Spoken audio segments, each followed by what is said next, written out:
Bismillah ar-Rahman ar-Rahim. Assalamu alaikum wa rahmatullahi wa barakatuh. Conseil général à l'ensemble des musulmans est une allocution donnée par l'imam et érudit, le Cheikh Abdelaziz ibn Abdullah ibn Baz, rahimahullah ta'ala. Je prononcerai le discours du besoin, khutbat al-haja en arabe, puis je reviens en français. Inna alhamdulillah, nahmaduhu wa nasta'inuhu wa nastaghfiruh.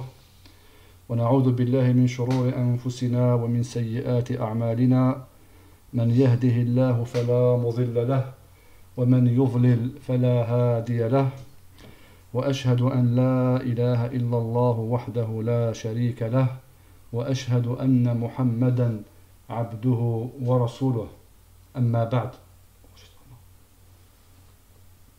Donc le titre de l'allocution du Cheikh Ibn Baz, qu'Allah lui fasse miséricorde, et conseil général à l'ensemble des musulmans. Il a dit, rahimahullah, de la part de Abdelaziz ibn Abdullah ibn Baz, à l'intention de tout un chacun des musulmans à qui parviendra cette allocution. Puisse Allah me guider ainsi que au sentier de ses croyants serviteurs, et qu'il me protège ainsi que du chemin de ceux qui ont encouru son courroux et des égarés. Amin. Paix sur vous, ainsi que la miséricorde d'Allah et ses bénédictions. Cela dit, ce qui rend cette allocution obligatoire est le conseil et le rappel. Par mise en pratique de la parole d'Allah très haut, قال الله تعالى وذكر فإن الذكرى تنفع المؤمنين. En français, et rappelle, car le rappel profite aux croyants, ainsi que sa parole, qu'il soit très haut. قال الله تعالى وتعاونوا على البر والتقوى ولا تعاونوا على الإثم والعدوان. En français, et entraidez-vous dans le bien et la crainte pieuse, et ne vous entraidez pas dans le péché et la transgression. Et sa parole, très haut soit-il, وقوله تعالى بعد بسم الله الرحمن الرحيم والعصر إن الإنسان لفي خسر إلا الذين آمنوا وعملوا الصالحات وتواصوا بالحق وتواصوا بالصبر. Traduction rapprochée. Par le temps, l'homme est certes en perdition, sauf ceux qui croient et accomplissent les bonnes œuvres, s'enjoignent mutuellement la vérité et s'enjoignent mutuellement l'endurance. De même que le dire, le hadith du prophète, qu'Allah prie sur lui et le salue. قال النبي صلى الله عليه وسلم الدين النصيحة قيل لمن يا رسول الله قال لله ولكتابه ولرسوله ولأئمة المسلمين وعامتهم. En français, la religion et le conseil. On lui demanda, pour qui, ô messager d'Allah? Il dit, pour Allah, son livre, son messager, ainsi que pour les imams, c'est-à-dire les gouverneurs des musulmans et leurs masses. Ce hadith est rapporté par Muslim. En effet, il y a dans ces versets explicites et ce hadith honorable une indication claire de la légalité de faire le rappel, de s'échanger les conseils et se recommander réciproquement la vérité et d'appeler vers elle. Ceci, tellement le bénéfice qui en découle au profit des croyants, ainsi que du fait d'enseigner l'ignorant, de guider l'égaré, d'avertir l'inattentif, de rappeler l'oublieur, de même que d'inciter le savant à pratiquer ce qu'il sait, ainsi que d'autres très nombreux intérêts. Et en vérité, Allah, exalté et très haut soit-il, a créé la création afin de l'adorer et de lui obéir. Il a ainsi envoyé les messagers pour rappeler cela aux gens en tant qu'annonciateurs de bonnes nouvelles et avertisseurs, tel qu'Allah, très haut soit-il, a dit قال الله تعالى وما خلقت الجن والإنس إلا ليعبدون وقال تعالى وأطيعوا الله وأطيعوا الرسول فإن توليتم فإنما على رسولنا البلاغ فإنما على رسولنا البلاغ المبين وقال تعالى رسلا مبشرين ومنذرين لئلا يكون للناس على الله حجة بعد الرسل وقال تعالى فذكر إنما أنت مذكر. En français, et je n'ai créé les djinns et les hommes que pour qu'ils m'adorent. Et il a aussi dit qu'il soit très haut, obéissez à Allah et obéissez aux messagers, et si vous détournez, il n'incombe à notre messager que de transmettre en clair son message. Et il a dit également, très haut soit-il, en tant que messager, annonciateur et avertisseur, afin qu'après la venue des messagers, il n'aura pour les gens point d'argument devant Allah. Et il a également dit, très haut soit-il, eh bien, rappelle, tu n'es qu'un rappeleur. Il incombe ainsi à tout celui qui possède une science de la faire rappeler aux gens, de les conseiller en Allah et de les inviter vers lui autant que faire se peut, et ce, afin d'accomplir l'obligation de la transmission et de la prédication, en prenant exemple sur les nobles messagers, sur eux la prière et le salut, et en prenant aussi garde de n'être touché par le péché de cacher la vérité et le savoir, dont Allah a menacé l'auteur dans les versets explicites du Coran, tel qu'il a dit, très haut soit-il, قال الله تعالى إن الذين يكتمون ما أنزلنا من البينات والهدى من بعد ما بيناه للناس في الكتاب أولئك يلعنهم الله ويلعنهم اللاعنون وقد صح عن النبي صلى الله عليه وسلم أنه قال من دل على خير فله مثل أجر فاعله وقال عليه الصلاة والسلام من دعا إلى هدى كان له من الأجر مثل أجور من تبعه لا ينقص ذلك من أجورهم شيئا ومن دعا إلى ضلالة كان عليه من الإثم مثل آثام من تبعه لا ينقص ذلك من آثامهم شيئا.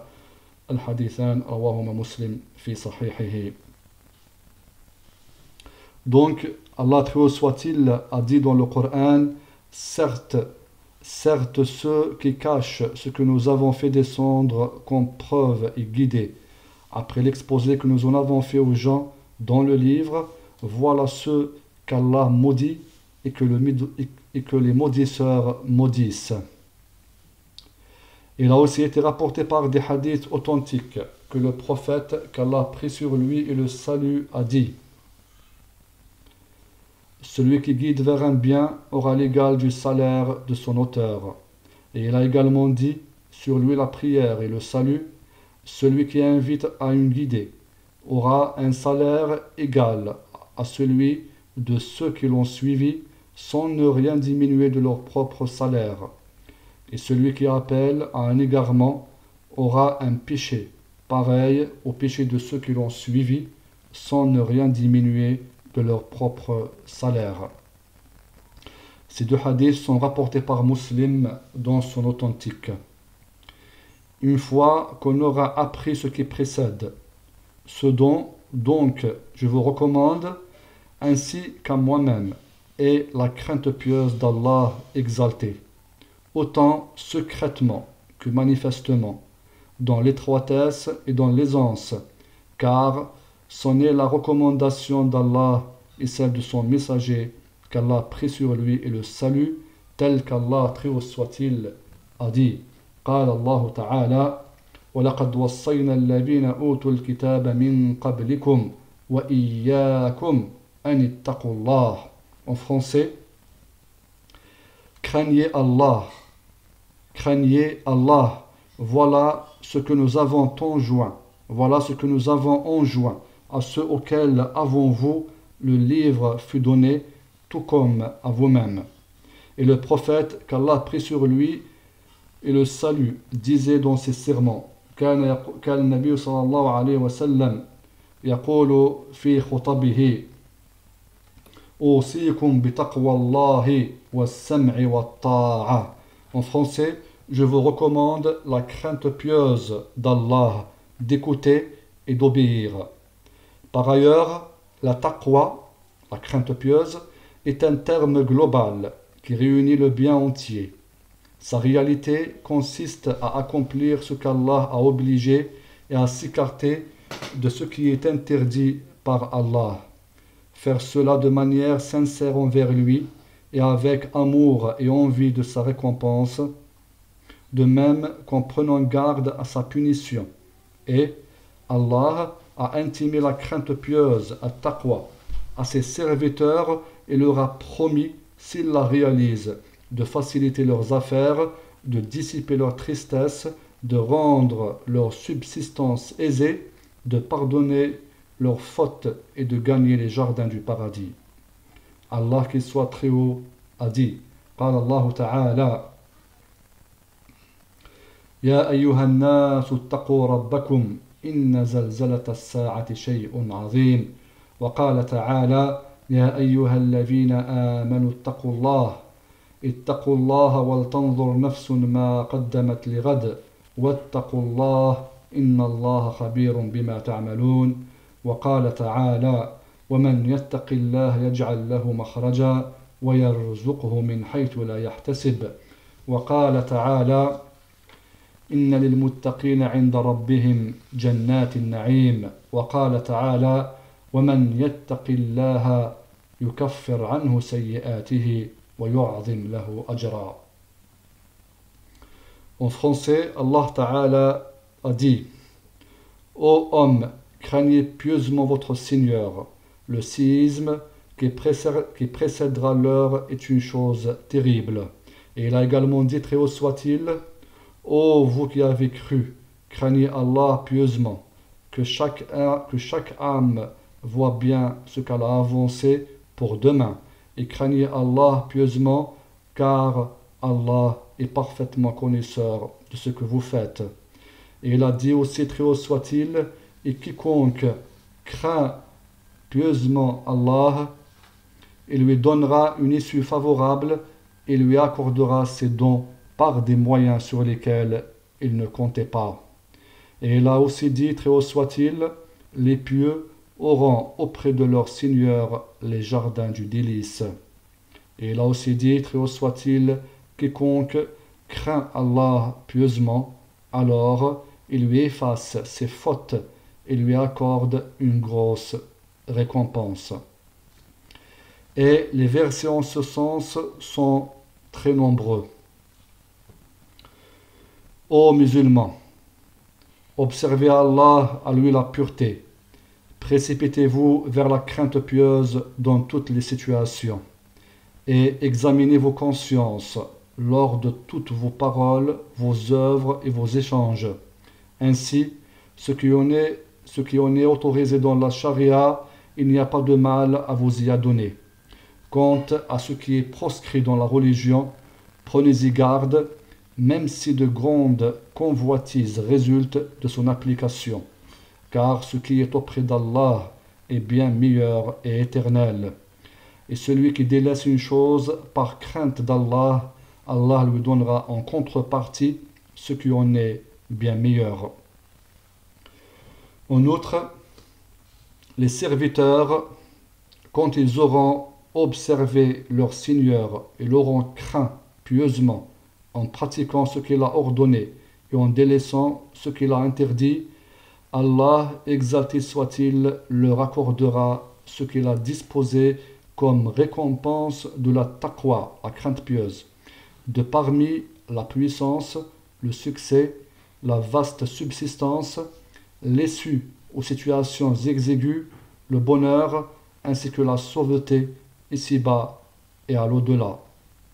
Cependant, n'échappe pas aux doués de raison, et même aux détenteurs de la plus faible clairvoyance, ce qui a atteint la plupart des musulmans comme dureté de cœur, désintérêt envers l'au-delà, détournement des causes et moyens du salut, empressement vers le bas monde et les causes de son acquisition avec attention et avidité, et sans ne même pas distinguer ce qui est licite de ce qui est illicites. La majorité des gens s'absorbent dans les plaisirs et les différentes sortes de divertissements et d'insouciance.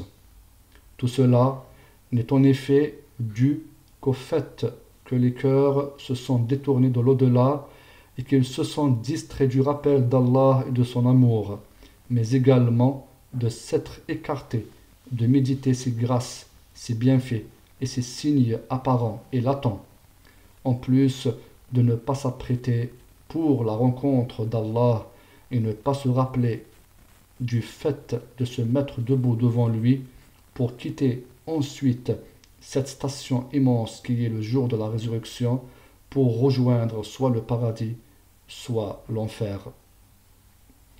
Ô musulmans, rattrapez vos âmes et repentez-vous à votre Seigneur. Apprenez votre religion et précipitez-vous à l'accomplissement de ce que Allah a obligé de faire et écartez-vous de ce qu'il vous a interdit afin que vous gagniez la puissance, la sécurité, la guidée et la félicité ici-bas et dans l'au-delà. Et prenez garde à vous déchaîner sur le bas monde et à le préférer à l'au-delà, car cela en est, certes, une des caractéristiques des ennemis d'Allah et de vos ennemis, parmi les mécréants et les hypocrites. C'en est aussi une des plus grandes causes de châtiment dans ce bas monde et dans l'au-delà, tel qu'Allah très haut a dit en décrivant ses ennemis. قال الله تعالى إن هؤلاء يحبون العاجلة ويذرون وراءهم يوما ثقيلا وقال تعالى فلا تعجبك أموالهم ولا أولادهم إنما يريد الله ليعذبهم بها في الحياة الدنيا وتزهق أنفسهم وهم كافرون. En français, Allah très haut soit-il a dit, selon la traduction rapprochée du verset, ces gens-là aiment la vie éphémère, ils laissent derrière eux un jour bien lourd, c'est-à-dire le jour du jugement. Et il a également dit, très haut soit-il, que leurs biens et leurs enfants ne t'émerveillent point. Allah ne veut certes par là que les châtier par ces derniers dans la vie présente et qu'ils rendent l'âme péniblement tout en étant mécréants. Et en plus, vous n'êtes pas créés pour le bas monde, mais vous êtes créés pour l'au-delà et êtes ordonnés de vous provisionner pour lui, c'est-à-dire pour l'au-delà.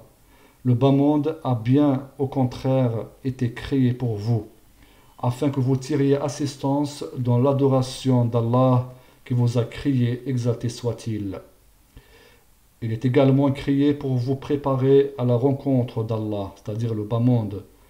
Il a été créé pour vous préparer à la rencontre d'Allah et être digne de mériter ses faveurs, sa générosité et son voisinage dans les jardins du délice.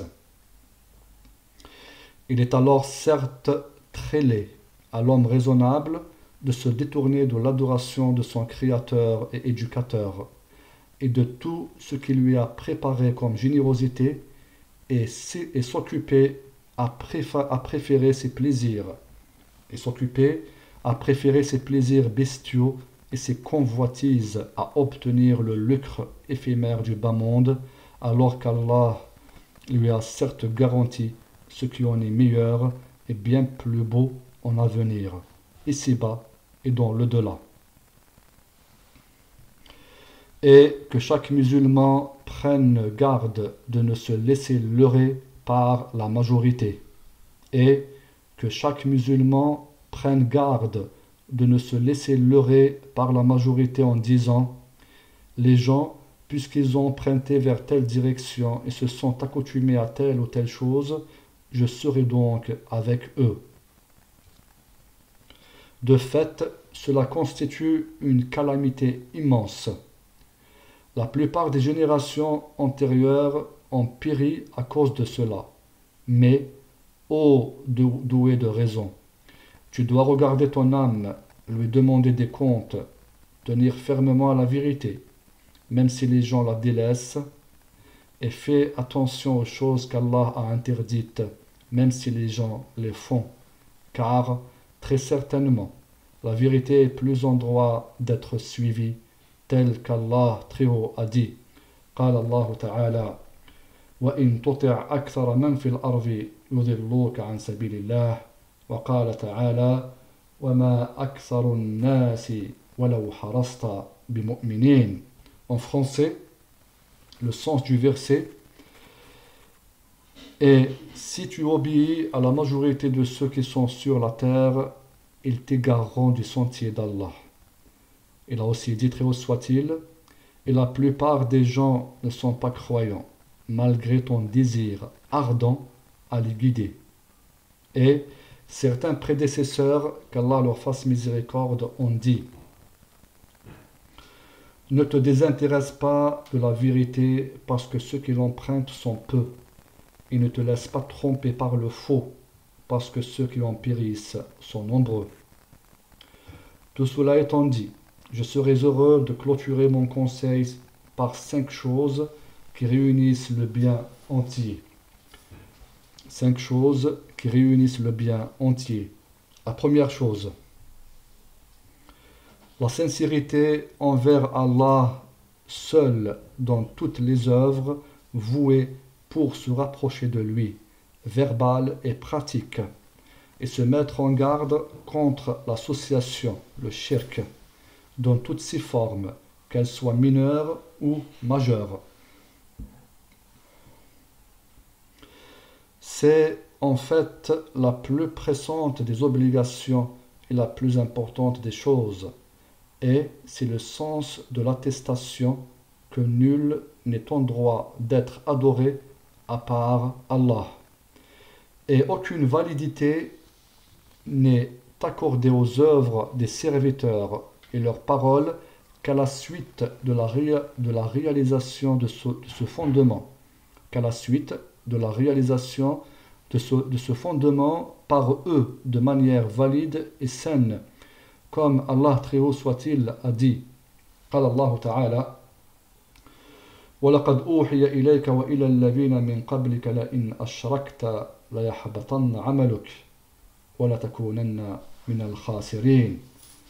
ولقد أوحي إليك وإلى الذين من قبلك لئن أشركت ليحبطن عملك ولتكونن من الخاسرين.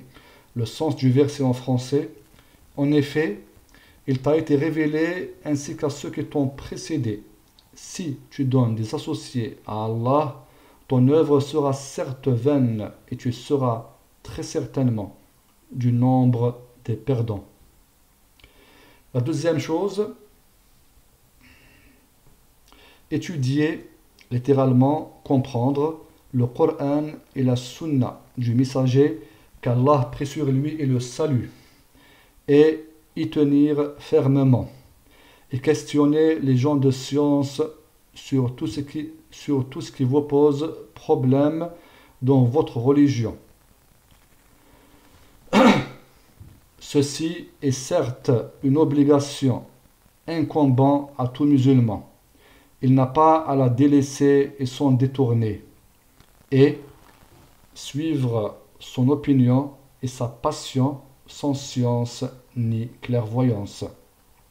Et c'est bien cela le sens de l'attestation que Muhammad est le messager d'Allah.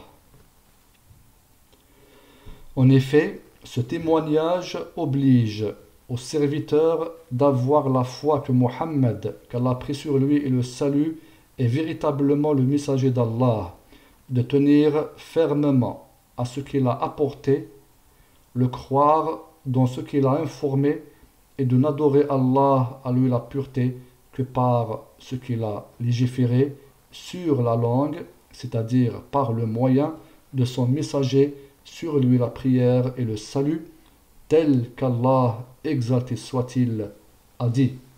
قال الله تعالى قل إن كنتم تحبون الله فاتبعوني يحببكم الله ويغفر لكم ذنوبكم. Le sens du verset en français dit: si vous aimez vraiment Allah, suivez-moi donc, Allah vous aimera et vous pardonnera vos péchés. Et il a aussi dit, exalté soit-il, قال الله تعالى وما أتاكم الرسول فخذوه وما نهاكم عنه فانتهوا. Le sens du verset en français: suivez ce que le messager vous a instauré, et ce dont il vous a interdit, abstenez-vous-en. Et le prophète, qu'Allah prie sur lui et le salut, a dit, قال النبي صلى الله عليه وسلم من أحدث في أمرنا هذا ما ليس منه فهو رد. وقال أيضا عليه الصلاة والسلام من عمل عملا ليس عليه أمرنا فهو رد. En français, quiconque innove dans notre religion-ci une chose qui n'en fait pas partie, elle sera donc rejetée. Ce hadith est rapporté par Muslim dans son authentique. Il a aussi dit, sur lui la prière et le salut. Quiconque accomplit une œuvre qui ne fait pas partie de notre religion, elle lui sera rejetée. Elle lui sera rejetée. Or, tout individu qui se détourne du Coran et de la Sunna sera alors certainement suiveur de sa propre passion et désobéissant à son Seigneur.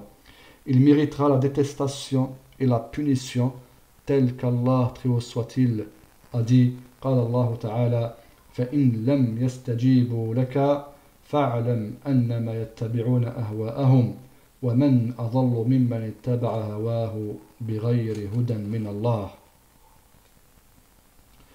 Le sens du verset en français: mais s'ils ne te répondent pas, sache alors que c'est seulement leur passion qu'ils suivent, et qui est plus égaré que celui qui suit sa passion sans une guidée d'Allah. Et il a également dit, décrivant les mécréants, قال الله تعالى إن يتبعون إلا الظن وما تهوى الأنفس ولقد جاءهم من ربهم الهدى. En français, ils ne suivent que la conjecture et les passions de leurs âmes, alors que la guidée leur est venue de leur Seigneur. Et suivre la passion, qu'Allah nous en préserve, voile la lumière du cœur et écarte de la vérité, tel qu'Allah, très haut soit-il, a dit, قال تعالى ولا تتبع الهوى فيضلك عن سبيل الله. En français, il ne suit pas la passion, sinon elle t'égarera du sentier d'Allah. Prenez alors garde qu'Allah vous fasse miséricorde de suivre la passion et de vous détourner de la guidée.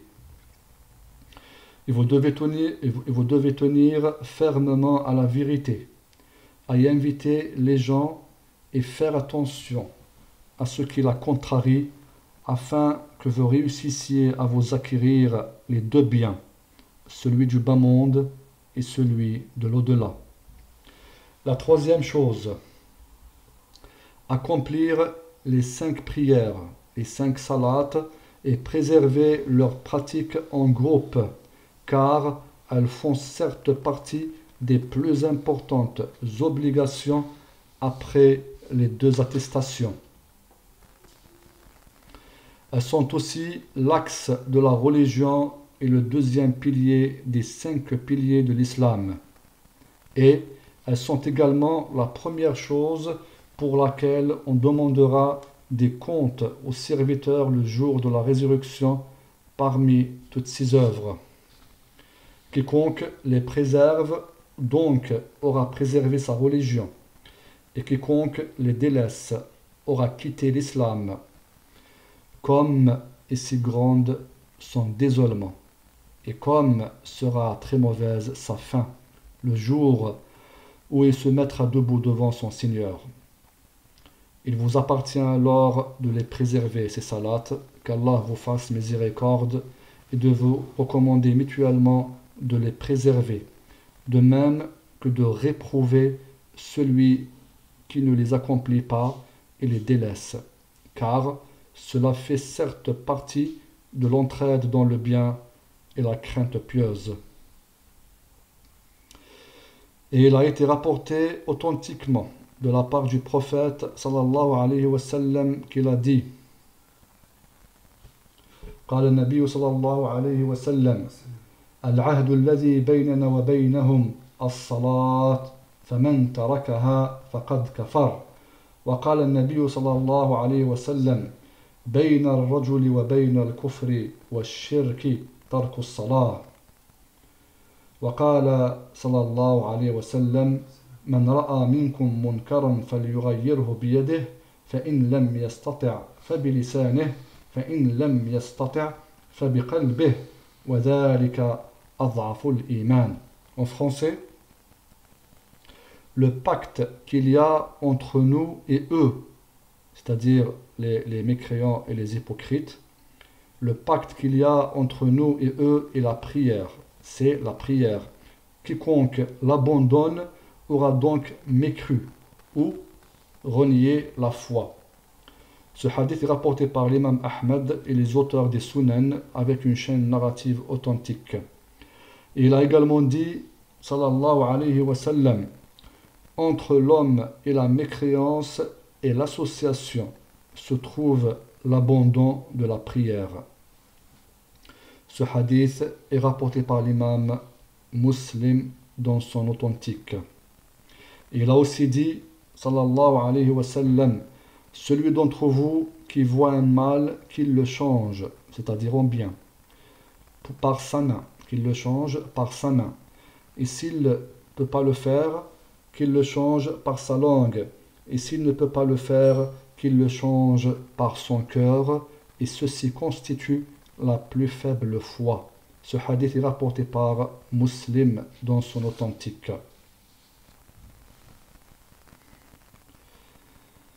La quatrième chose, prendre soin de la zakat, l'aumône annuelle, et être attentif à la donner telle qu'Allah a obligé de le faire, du fait qu'elle est le troisième pilier des piliers de l'islam.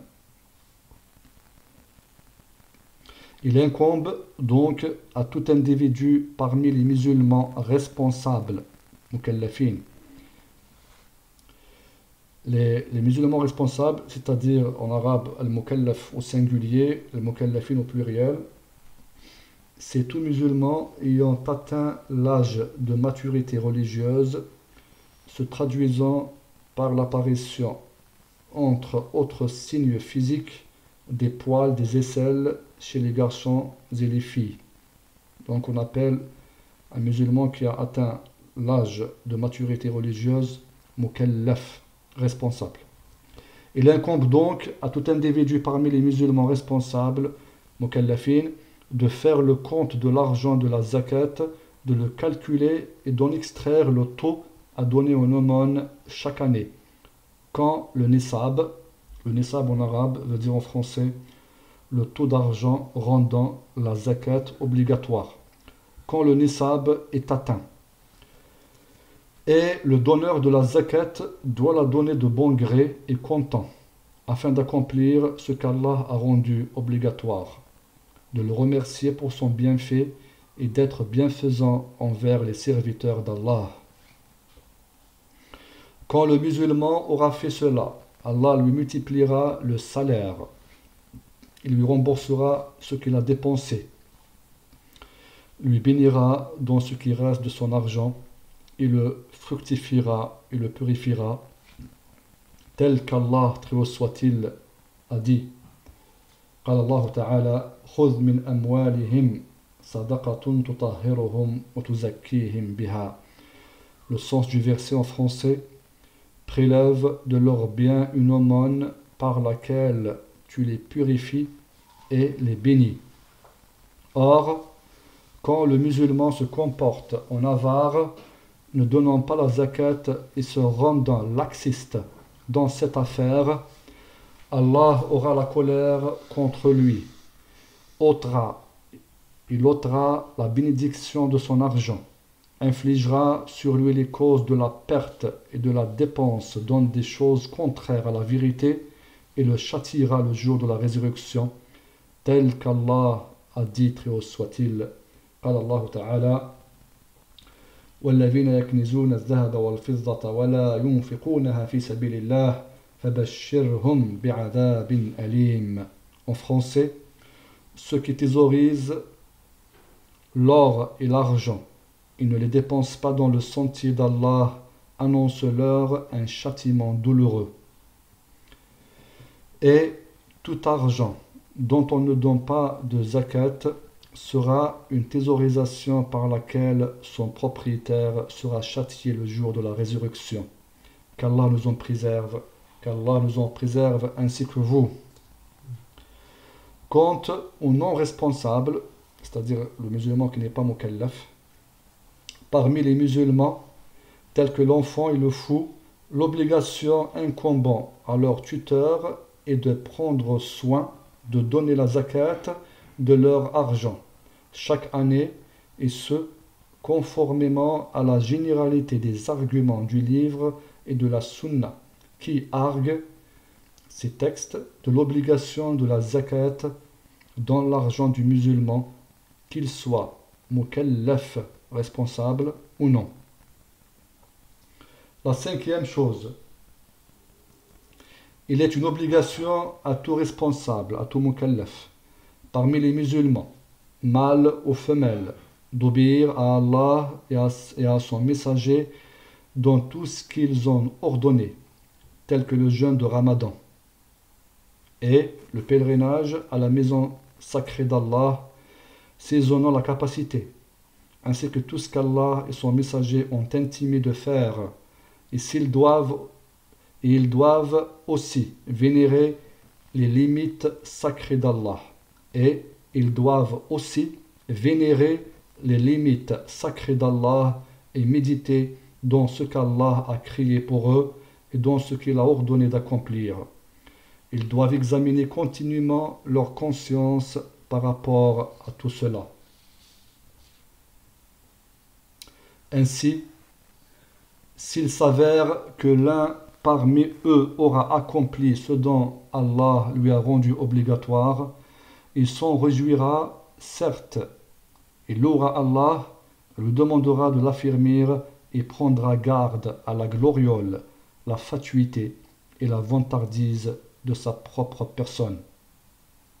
Et si, par contre, il s'avérera qu'il a été négligent envers ce qu'Allah lui a obligé de faire, ou qu'il aura perpétré quelque péché qui lui a pourtant interdit, dans ce cas, il devra se précipiter au repentir sincère, au regret, à la droiture dans ce qu'Allah lui a ordonné d'accomplir, au rappel fréquent, à l'imploration du pardon et des invocations qu'il adressera à Allah, à lui la pureté, et lui demander de lui accorder le repentir des péchés antérieurs, et de l'assister pour pratiquer les bonnes paroles et les œuvres de bien. En fait, le serviteur, quand il sera assisté pour atteindre cet immense objectif, cela constituera très certainement une marque claire de son bonheur et de sa sauveté ici-bas et dans l'au-delà. En revanche, quand il sera insouciant et inattentif envers sa propre personne, aura traîné derrière sa passion et ses plaisirs, et se sera détourné de se préparer pour l'au-delà, ceci est certes un signe franc de sa ruine et une preuve de sa perte, que chacun de vous voit sa propre personne et qu'il examine et inspecte ses défauts. Il trouvera certainement ce qui le rendra triste, le fera occuper de soi-même au lieu de s'occuper d'autrui.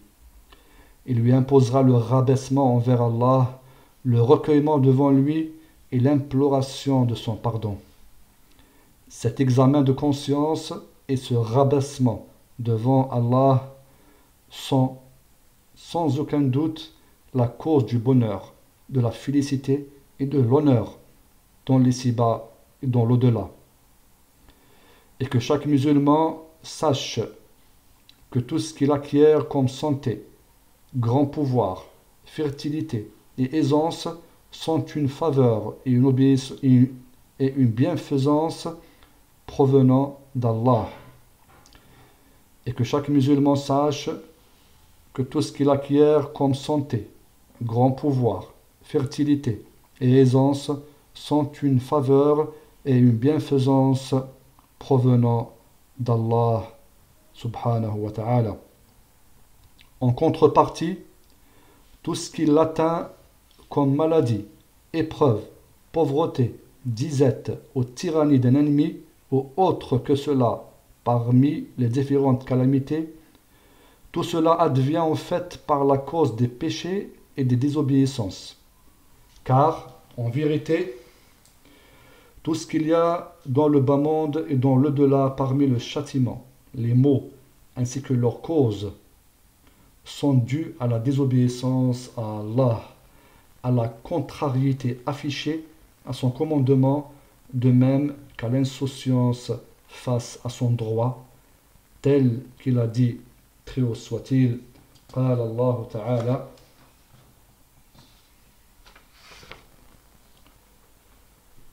وما أصابكم من مصيبة فبما كسبت أيديكم ويعفو عن كثير وقال تعالى ظهر الفساد في البر والبحر بما كسبت أيدي الناس ليذيقهم بعض الذي عملوا لعلهم يرجعون.